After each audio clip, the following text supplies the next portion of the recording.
a site for celebration. In the distant past, people would climb the mountain up to the glacier cave, and after paying their respects, rotate the statues of the zodiac animals around the calendar board. No one has visited the cave for thousands of years, but the spirit of the past is still alive.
Okay, so why we created this project?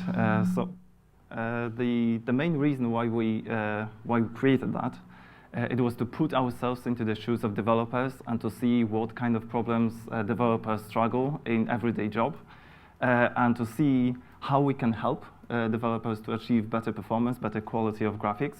That was the main reason, and that is why we came up with ARM Guide for Unity Developers document. And you can go and download it for free, and you can read it. So even though you are not using Unity, you may find it useful because it's a general description. The other reason was why, how we actually just wanted to stress our GPU and how our hardware, the contemporary mobile devices, what can handle basically, what kind of workload.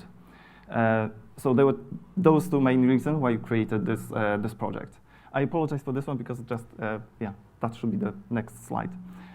So today I would like to talk a little bit more about the middle column of the visual effects, because Roberto covered most of the things related to local cube maps. There were core techniques we were using in Icecave, and on top of that we implemented other visual techniques which are kind of giving really nice results, but are not as important as the local cube maps. So you can find those resources anywhere else. But before I jump to all the visual techniques, I would like to give you the overview how this kind of frame is composited and how many draw calls you really need to execute in order to get this kind of content on your screen. So the number of FBOs we have in the Icecave, so we've got shadow map. As Roberto mentioned, the local cube maps are not enough because this is for the static environment. For instance, in our case, this is a cave. But for dynamic objects, whatever is just moving around the scene or just somewhere in the middle of your scene, you have to use shadow map or some kind of variations. In our case, we use just the simple texture FBO without depth information. Then we have another one, FBO, which is for reflections. So again, this is what Roberto said about reflections with local cube map combined with planar reflections. So we update this FBO every frame for only those dynamic objects which you can see the plimps and the base for the Phoenix. And here we go. So we start compositing the main frame buffer, which is presented on screen once it's ready. So we start with everything clean. Then we've got plimps. Then we get platform. Then we render Phoenix. Zodiac animals on the plimps. Base for the Phoenix. And this is actually what was the question. This is the depth prepass for cave. And as you can see, there is only depth prepass only for the cave and for anything else. The reason why we are doing depth prepass for cave is very complex geometry. I mean complex, it takes huge amount of screen, basically the whole screen. And this is one draw call, basically. So on top of that, the shader, which is executed for every fragment, is really heavy. I will later just refer how many effects we implemented in one shader. And we can't afford just running more than once, basically, this fragment per pixel. So that's why the depth prepass is really important here. And then we render the cave as a color. On top of that, crystals. Crystals are very similar as Phoenix. Water drops. And the skybox. Skybox is the last object, opaque object. So you might ask why the Phoenix is not, this is not a semi-transparent object. This is opaque object. The reason, the way we get the transparency in Phoenix is because we are reusing the local cube map, and this is what Roberto said about refraction. We just render front faces of the Phoenix, and we are reusing the whole environment from cube map. However, if you change the light position, the skybox changes. But we do the skybox procedurally. So that's why, even though this is not semi-transparent object, and you change the light position, you can see dynamic skybox behind the Phoenix, because we composite everything together. Then we render semi-transparent objects like fireflies, just to entertain people for the content. Bloom effect, which is quite interesting. I will talk more later. Glints, mist based on particles, and dirty lens effect, and that's it. So, few steps, right? And you get this pretty nice content on screen. Right. So, I just showed you roughly how a compositing frame looks like, and I would like to dive a little bit deeply into each of those techniques which we implemented. So the first one I would like to discuss is the skybox. So the procedural skybox is not entirely procedural because we are using cube maps. I will explain later why it's called procedural. So in order to achieve different time of the day of the skybox, we blend different skybox. At most, in one time, you need to have only 2 skyboxes. In Ice Cave, we've got 4 skyboxes for the morning, day, midnight, night, and sunset. So we've got 4 skyboxes, but we actually, at one time, we only need 2 skyboxes to blend together. It's just a simple layup, depending on the time day. Then on top of the blended skyboxes, we add clouds. You can just move these clouds. You can animate them. It will be the skybox will be a lot more interesting. And sun. So that's the procedural thing we do. So the sun is a very simple technique. Actually, there is a man who actually first implemented that, the dark day, so this is a very simple thing. It's just you take the position of the sun and camera view, and you check basically the dot product, whether it's just it's in the certain angle of between the camera view vector and the sun vector. and you produce either sun color or leave the skybox. And this is as simple as that.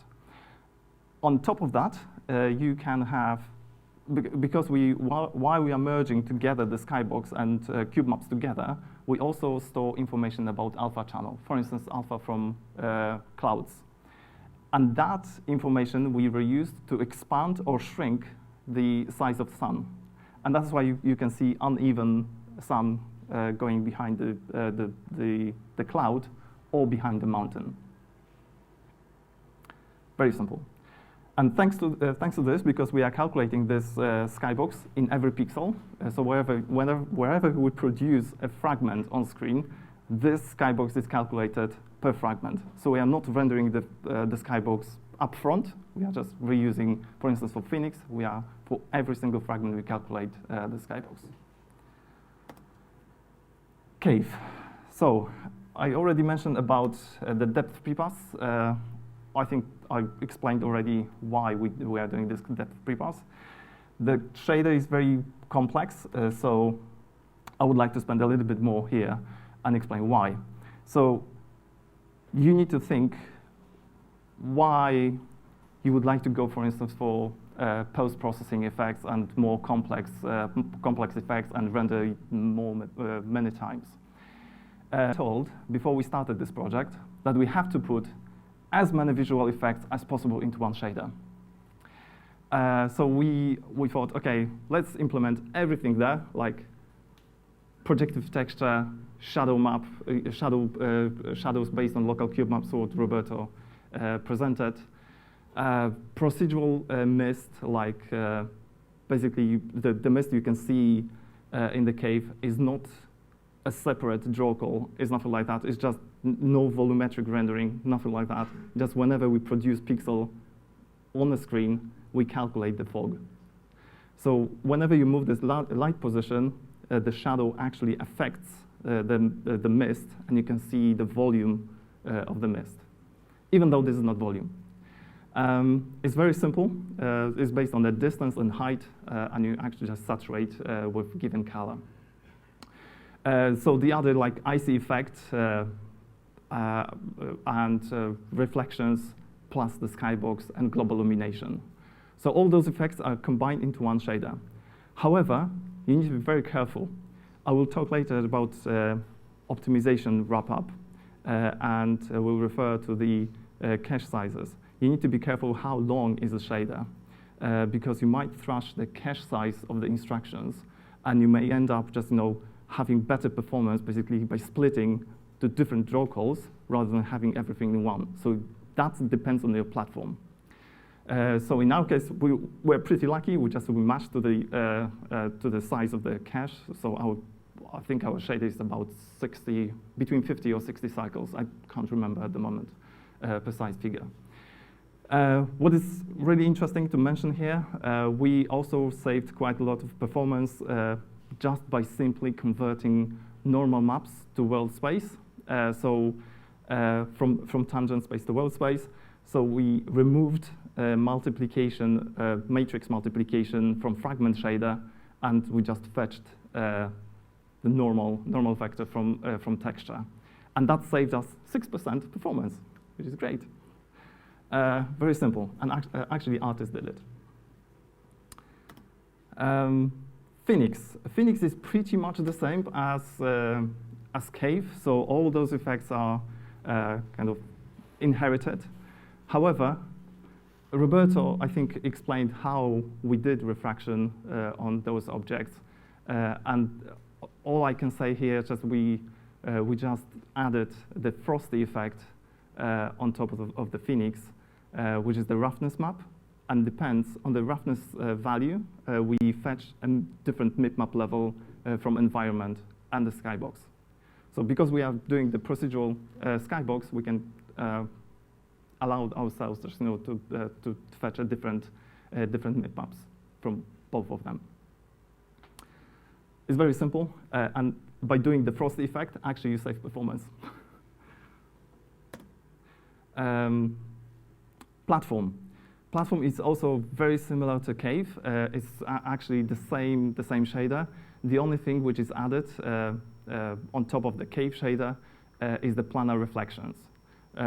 Roberto also just referred to triple level reflections we've got. So we've got reflections from skybox, which is the infinite cube map. We've got local cube map of the cave, which is the static geometry. And then we've got dynamic objects. There are plimps, phoenix, butterfly flying around, and fireflies. Light shafts. So that's actually a different slightly technique from a local cube map. So this is very simple. This is geometry, a light shaft. In order to achieve whenever you think about light shaft based on the geometry, you think about static volume rendered in your content.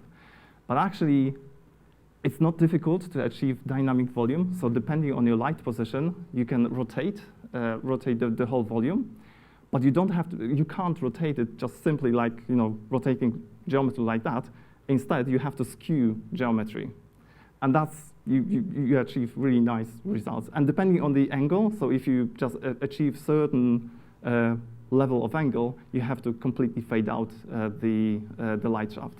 And it makes sense, because then the light is not coming to your room, whatever you do.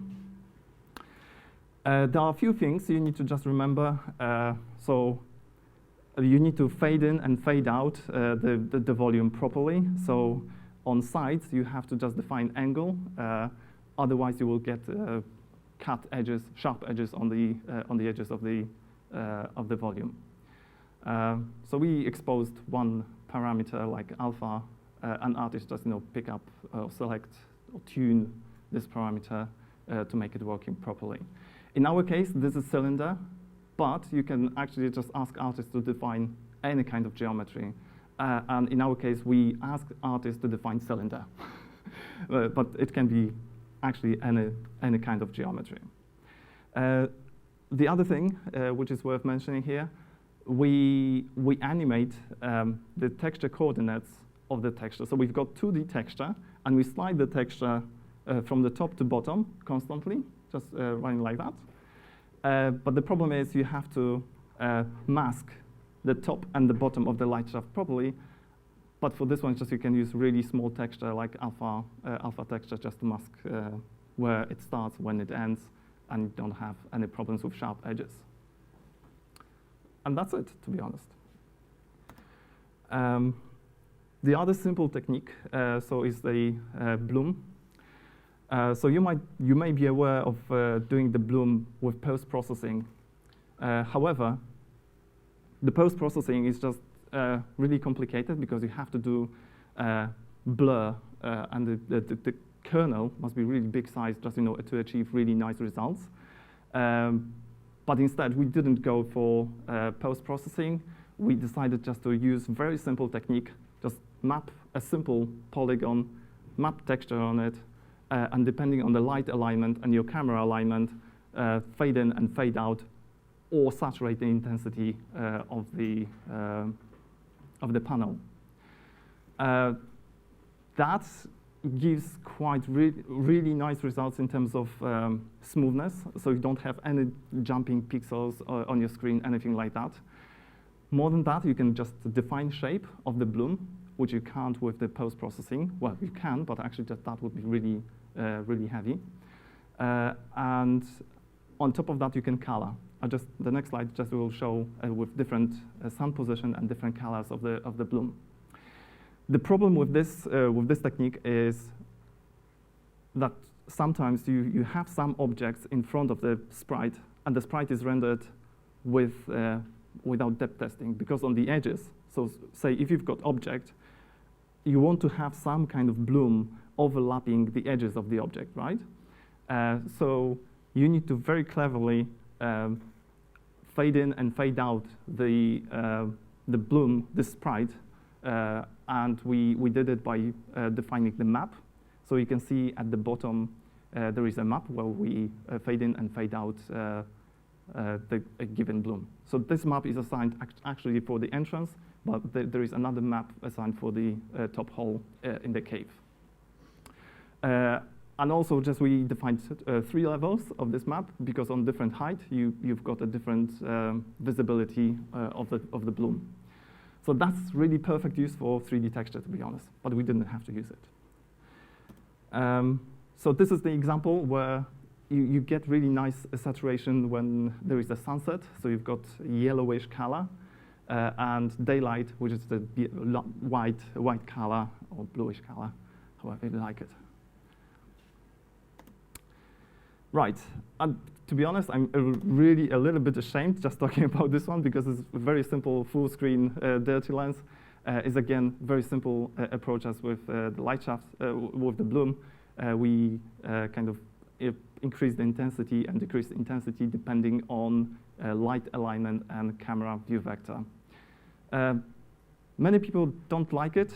Some people like it, and to be honest, majority of people like it and appreciate just, it adds quite a lot to the visual graphics. Yeah, that's, so we thought, okay, let's add it. Okay, the particle mist. So this is quite interesting, because the reason why we implemented this particles mist is because at the beginning we implemented everything in one shader, as I mentioned before, by implementing everything in one in the cave shader.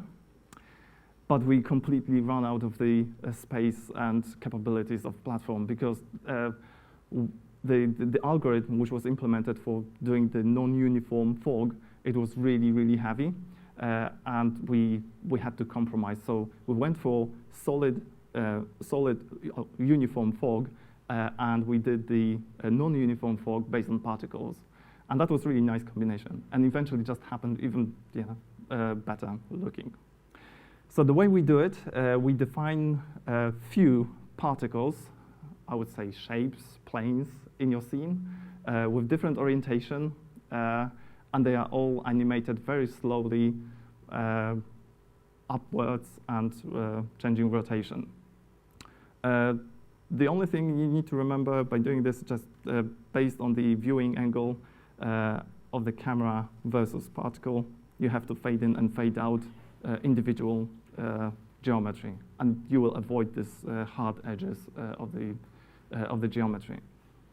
And it will give you really nice volume and atmosphere in your scene. So this is the example, what you get. So the sunset and in daylight. So there's the solid fog, which is rendered with the cave, and on top of that there is it's hardly visible here. You've got non-uniform fog based on particles, and on top of that there is light shaft. Glints. To be honest, it's a very simple thing, but I thought it might be interesting just to show you guys how we did it. So the main idea was to spawn or to create the sprite with this texture, like kind of star texture, for each vertex of the geometry. The problem was the number of vertices was, I think, 3,500. That was definitely too many. So we asked artists, can you please reduce the number of vertices, but the vertices which will remain must be exactly in the same place as the original geometry. So while we are starting program, we create all those sprites individually and assign very simple shader to fade in and fade out depending on the camera alignment. And on top of that, we are using the shadow based on local cube map to determine whether they are, should be exposed or not, depending on the light position and whether they are in shadow or not. And this is the final result you get. On the shiny surface, that's really nice to have something like that. So depending on the camera position, they also rotate. Right. I'm not able to talk about everything what we implemented because I don't have time today. There are some descriptions about all those techniques in ARM Guide for Unity developers. It's for free. Please go and download it. Yeah, and see if you can make use of that. In the end, I would like to just spend some time on wrapping up about the optimizations. From perspective of leading the team, I would like to just say, just make sure that you've got the right people in your team. It's really important. By far, the people are the most important resources for the project. What is really important from our experience is that you know upfront what platform you are targeting. If you know what you will be targeting, just go and explore the platform, what you can afford. By writing your sample code, whatever, just see how much budget you have to achieve whatever you want. Because the problem is, if you go for a simple benchmark, the benchmark just may do a completely different thing in a completely different way. So it's better you go for your own techniques, your own idea, and just make the research on your own by doing this.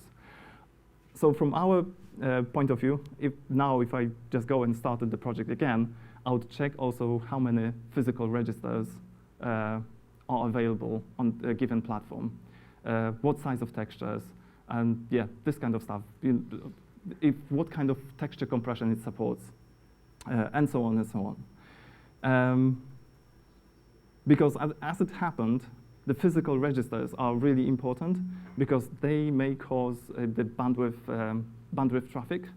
So, for instance, if you create too many uniforms, too many variables in your shader, and compiler can't fit all those variables into physical registers, you will make a lot of traffic between GPU and memory, and it will cause, the energy consumption and performance reduction. Yeah, that's what I would recommend. Also, just assess whether you really want to have post-processing, because post-processing in tile-based architecture is really bandwidth heavy. So that is why we put as many effects as possible into one shader, because everything is executed in one go. So if we just looked at the graph of workload of the iScape, it was nicely, the workload was just in one go, and it was just completely loaded on the GPU. There was no stalls, anything like that. And it was from performance team, we got feedback. This is fantastic. This is what we really like to see. And because we utilized GPU quite nicely. Yeah, so the problem is, if you want to go for light visual effects, performant visual effects, sometimes you may require more artistic resources. So like Bloom, for instance, that would require more artist work, just to find out when, for instance, the bloom should just fade in and fade out and things like that. Whereas if you go for post-processing, everything is automatic, but the quality is not great, and performance is also not great. So in terms of optimization, I'm pretty sure most of you guys just know about it, but it's kind of reminder what we should be doing as software engineers. So we have to just measure, never assume. That's the most important. Just never go to optimization up front if you don't know what is the bottleneck. So once you identify the bottleneck, try to fix it and see if you can optimize this stuff. If there are some extensions, so please try to see whether the extensions help. And if performance doesn't help, then try to optimize assets, change the texture size, maybe different texture compression and things like that. Also, the brainstorming with the team is really interesting. So because the thing is, you can explore internet and just search for different techniques, but actually you may not find the right things, because you may find the workaround with the team better than just from the resource from the internet. But if you can't find really solutions, so you have to compromise. And this is the good example we've got with fog. So we really struggled to optimize the solid fog, but we couldn't, and we had to drop this feature. And then we implemented the non-uniform fog based on particles. If you are happy with a given feature you are optimizing, Then once you've finished, measure again and repeat the process until you are happy with the overall performance and quality. So that's kind of reflects what Sam Martin today just was talking, and I think Roberto as well touched on this. Many people just touched on this subject, and I find it the most interesting and the best summary of the project. So as you may know, the ARM is tri-pipe architecture. So we've got ARM arithmetic logic, load store, and texture. I think Stephen just, now I remember. Stephen really nicely just showed the workload. We are bound with Icecave on arithmetic logic, then we are bound on load store, and then texture. So the arithmetic logic, if you go for shader like we implemented in Cave, so we implemented all things together, so you are more likely to hit this problem. So in order to optimize things, you need to vectorize as much as you can. Then try to use precision, appropriate one. So if you reduce precision, make sure that the visuals are not don't suffer. If they suffer, try to see if you're changing the multiplication or arithmetic operations may help, because sometimes just it's possible just it's not wisely arithmetically calculated. And if possible, just move the calculations to vertex shader. That's the best practice, I think, optimization guide. And yeah, as we found, transformation normal map from tangent space to world space actually helped us a lot, also improve performance. The load store pipe is different. It's responsible for loading and storing data to your shader. So there are uniforms, varyings, and your variables in the shader. So if you are using a lot of variables and they are exceeding the number of physical registers, you will be, for every single fragment, you will be fetching something from the main memory and storing back to the memory. So in order just to optimize this pipe is to use the proper precision, similar as in ALU, and try to reduce the number of uniforms. And you will be fine. On the texture side, I think Mali is pretty good, so we didn't hit any limit with the texture. The important thing is use mipmap, texture compression, the best if you use ASDC, if possible. Yeah, and if you may think about CubeMap, as it might be really heavy in order to fetch, because there are 6 faces, that's not fetching 6 faces in one fragment shader. Most of the time, Mali fetches on the one texel. However, if you hit the corner of the cube map, then you fetch three textures, three texels, and then make the linear interpolation. So most of the time is one texel. But if you really hit the limit of the texture pipe, see if the switching from trilinear to bilinear will help, because trilinear is using two cycles to calculate, whereas bilinear is only 1 cycle. What I found useful during the optimization of this project, the Mali offline shader compiler, in my view, this is the best tool.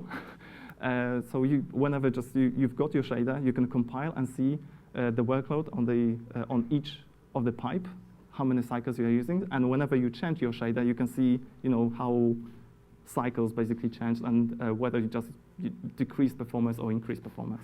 It's a really nice tool. However, Stephen, as mentioned, it's already implemented in MGD. So if you use MGD, you can use MGD for this analysis. But this tool is a command line tool, so you just run and see immediately what you've done. So there are tools listed. I just touched on most of them, I think, and Stephen just already covered. I don't want to repeat myself. And yeah, I think I'm done. Fantastic. Well, yeah, thank you so much. Again, just to remind everybody, I know we've said it a few times, but a great amount of technical detail in those slides. So malideveloper.arm.com, you'll be able to download all of the slides, all of the audio from today. But Does anybody have any questions before we let Sylwester leave the stage? Fantastic. Hi, thanks for the presentation. I was curious about a couple of things. One, on the previous slide, you mentioned optimized cube map fetch. What do you mean exactly by that? Right. All I'm saying is just the cube map fetch. You don't have to optimize. It's just Okay. it's optimized in Mali. So most of the time you fetch on the one texel. But if you are unlucky just in your texturing just on the corner of the cube map, then of course, can kind do of the anything you hardware will be fetching 3 texels instead of 1. And the other thing was about the registers. You mentioned that know how many registers you have. Yeah. My first question is How you that check. information available? Assuming it, well, that's so my this first. is what I mentioned, that sometimes just writing your own software, some examples, that might help to identify, because you can see whether just the traffic on the bandwidth increases. So, and yeah, you will see this So immediately. it's mostly like trial and error and check, use the S5 or something, Yeah, some similar tool to figure out if there's registers spilling or. Yes, correct. So you will get the cache L2, I think, the traffic. So if you use the S5 streamline, you should be able to see the increase on the traffic. However, some specification, just you may find some specification of the GPU. I think that, for instance, on on Samsung S6, you've got something like 512 bytes or something like that. So you need to be careful. Just, Now I'm just curious because it's quite hard to figure that out with a mix of precision, Yes. uniforms, Yes. and by looking at the numbers. The thing is, if you use that lower precision, the bank of registers is still the same. But if you lower precision, they will fit to those registers. So you basically you will be able to use more variables Of course, if you lower the precision. So. Thanks. Thanks so much. We better make that the last one as time continues to be pressing. So thank you so much, Sylwester. Hey, welcome.